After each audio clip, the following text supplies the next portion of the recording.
উৎসবের প্রোগ্রামটি সাফল্যমণ্ডিত করে তুলুন এবং পাঁচজন শিশু শিল্পীদের আপনারা উৎসাহ দিয়ে ভবিষ্যতে ওদের আরও উজ্জ্বল লক্ষ্যতে তৈরি করবার পথে আপনারা উৎসাহ দিন। এখন আপনাদের সামনে সঙ্গীত পরিবেশন করবেন নবমিতা ভট্টাচার্য, তবলায় ভট্টাচার্যকে ভট্টাচার্য,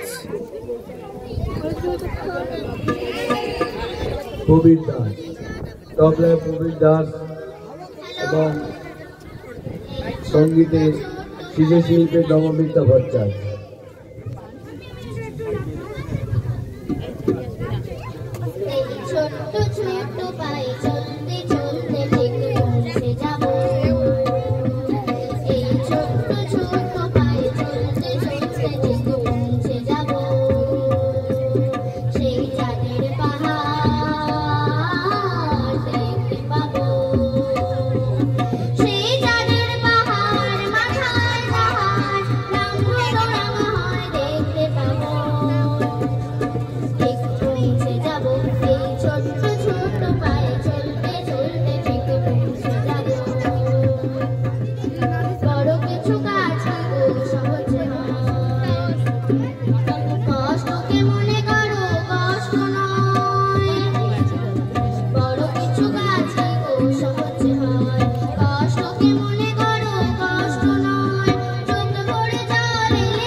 Okay.